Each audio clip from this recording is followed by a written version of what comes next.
Assalamualaikum warahmatullahi wabarakatuh, sobatku sekalian. Jumpa lagi dengan saya, Julita ZS. Saatnya lagi. Baik teman-teman sekalian, setelah sekian purnama kita nggak bahas lagi mengenai 4 tipe kepribadian Hippocrates. Dan di kesempatan kali ini kita akan lanjutkan pembahasan mengenai 4 kepribadian manusia menurut Hippocrates. Karena kita udah bahas 2, yakni koleris dan sanguinis, dan kali ini kita akan bahas mengenai tipe flegmatis.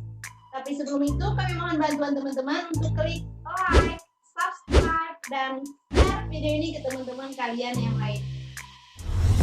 Oke, langsung saja kita bahas mengenai tipe flegmatis ini. Nah, seperti biasa, saya juga akan jabarkan kelebihan, kekurangan, pekerjaan yang cocok, dan apa yang harus dilakukan ketika menghadapi orang dengan tipe flegmatis ini.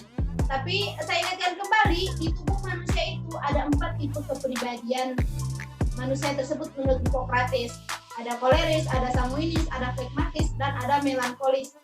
Tapi ada 1-2 tipe kepribadian yang paling menonjol dalam diri seseorang. Dan itu bisa kalian kenali berdasarkan ciri-ciri atau perilaku yang kalian lakukan dalam kehidupan sehari-hari. Dan untuk tipe flegmatis, ini merupakan ciri-cirinya. Jika kalian merasa seperti apa yang nanti dijelaskan, berarti kalian termasuk salah satunya tipe flegmatis.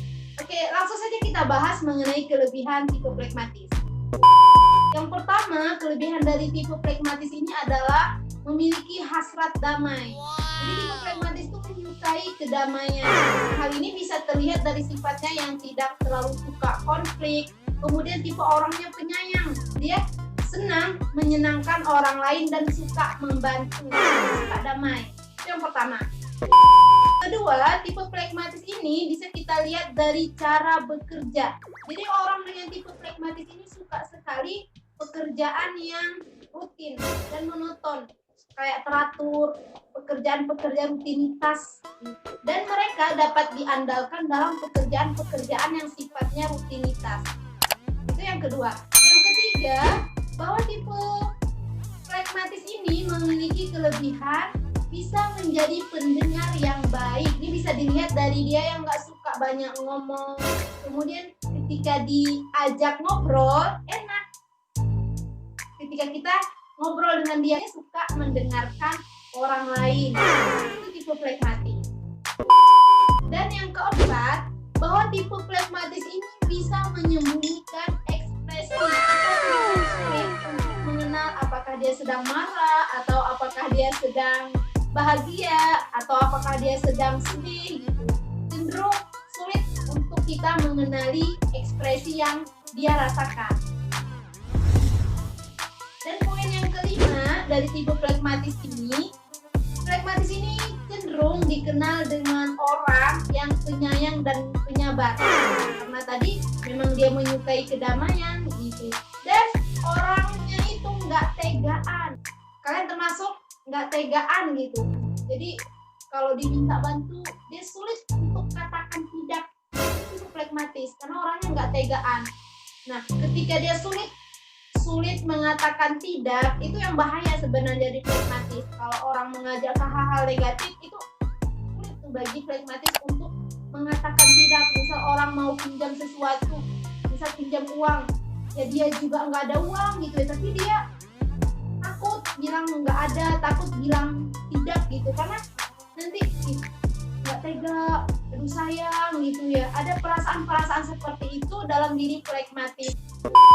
Dan kelebihan lainnya dari tipe flegmatis ini adalah piawai atau handal dalam diplomasi atau negosiasi. Gitu ya, karena mereka tidak ingin terjadinya suatu konflik, jadi diajak negosiasi dulu, bermusyawarah dulu.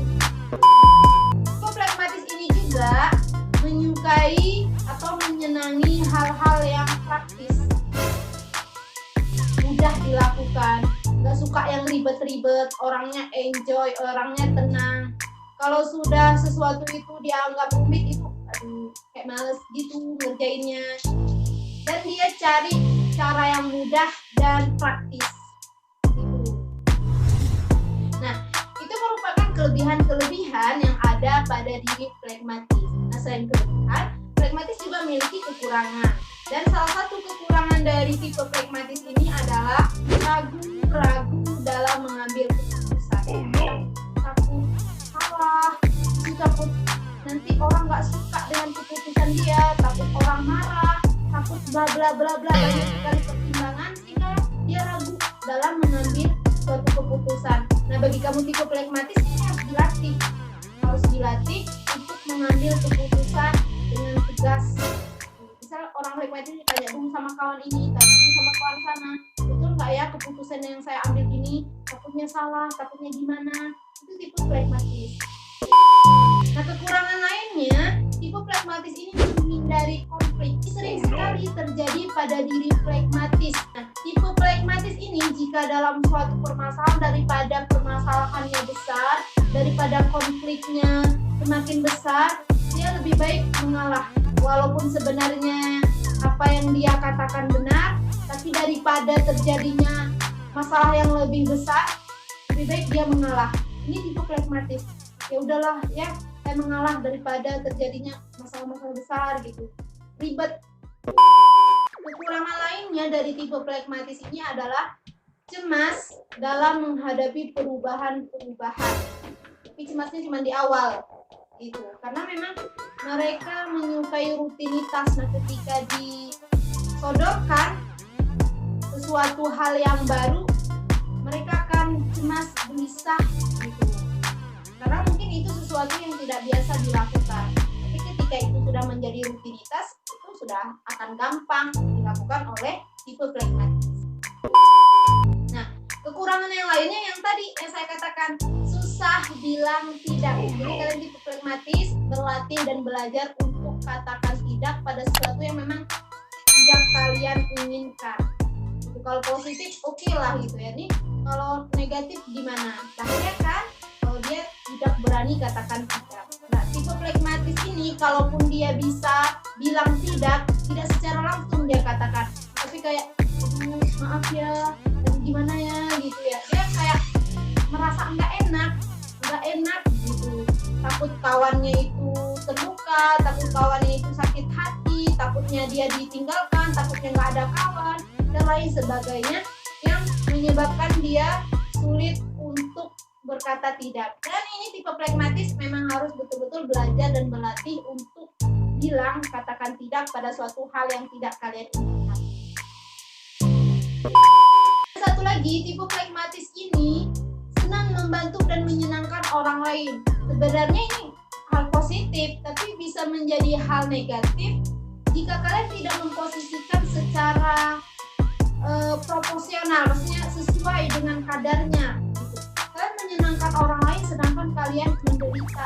Sebenarnya positif, tapi jika kalian melakukannya tidak sesuai lagi dengan proporsionalnya, itu akan menjadi bumerang buat diri kalian sendiri. Sebenarnya jika dilihat, kita tidak bisa menyenangkan semua orang lain.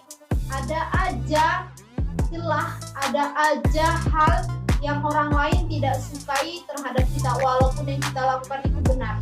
Dan ada hal saja orang tidak menyukai kita. Jadi sebenarnya kita tidak bisa menyenangkan semua orang. Itu merupakan kelebihan dan kekurangan yang dimiliki tipe pragmatis. Jadi pekerjaan apa yang cocok dengan tipe pragmatis?